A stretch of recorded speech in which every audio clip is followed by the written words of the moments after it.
Welcome to our first lesson on hieroglyphs. I will give you some tips that are easy to understand and remember so you can start reading them.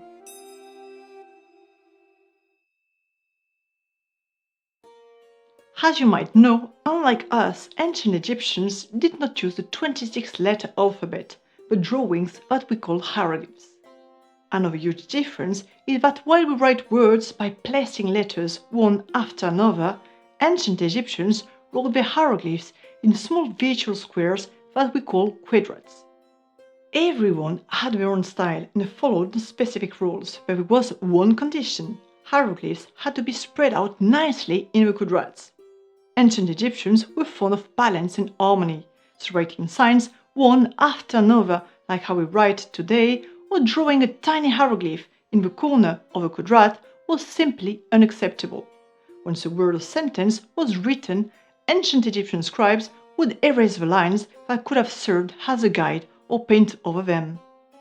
Only the way hieroglyphs are positioned shows you that they were written in a perfect quadrat.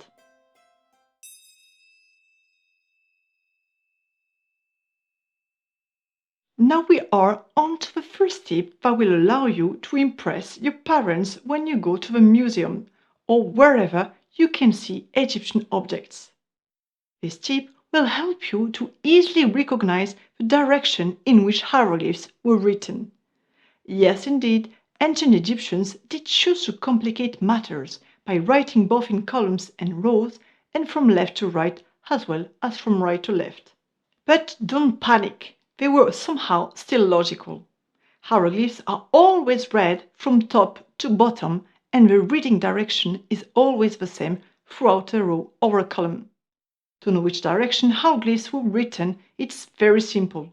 In the column or row, look out for the direction that human figures or animals are facing, and read them as if you were going to speak with them. For example, on this object called a stele, we can clearly see that on the left side, the chick and the two men are looking to the right, while on the right side, three chicks, the owl viper, and the owl are looking to the right. So on the left side, you're supposed to read the hieroglyphs in blue by going towards them, that is, by reading from right to left. And on the right side, we have to read the hieroglyphs in green from left to right. Always start with the heads of people and animals, not the opposite. So you see, locating the change in reading direction really isn't very complicated. But you must be thinking, were ancient Egyptians crazy? Why did they invent this system? The answer is simple. They didn't have just one but two good reasons to use both reading directions. Firstly, ancient Egyptians were very fond of symmetry because it reflected harmony and balance, which they loved above all. Sometimes we come across identical sentences or phrases that frame a figure, hieroglyph, or important symbol.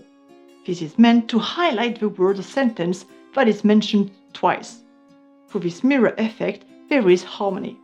On this stele, for example, you will easily recognize this so-called mirror effect with the 6 same hieroglyphs on both sides of the 3 central hieroglyphs.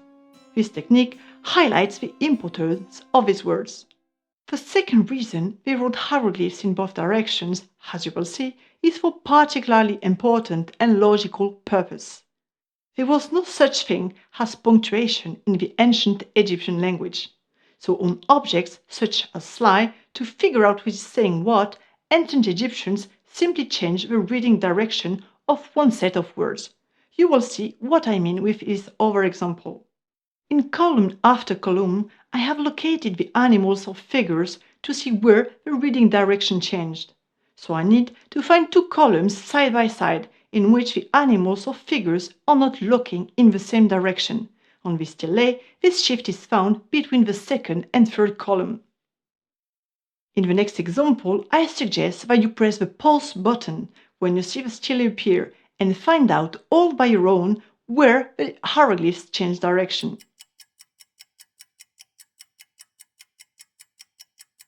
I'm sure you find the right answer, which is again between the second and third column. However, it's pure coincidence because the direction does not always change between these 2 columns.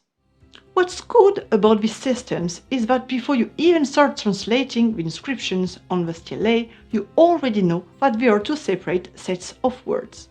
Now, who do you think is speaking first? Who is speaking and who is replying? Once again, the answer is really easy and logical. The less important person always speaks first, and the more important person replies. And logically, this two-way writing system is seen on slate because the ancients used them as a way to communicate. Obviously, they could not send slate by mail. In fact, they often used slate to communicate with powerful and invisible beings, gods, and sometimes the dead. Egyptians prayed to deities as well as the dead because they believed that the dead had magical powers and could use them in the world of the living. Some used those powers for good and some for evil. Whatever they wanted, the ancients appealed to the gods and the dead for all sorts of favors. Sometimes, for example, they would ask for protection for themselves or their families, protection from demons and evil spirits, as well as protection from diseases and dangerous beasts. Other prayers included requests for better life, a cure from an illness, a long life, or plenty of children. This is why the less important people spoke first, because they had something to ask for and the other person would then reply.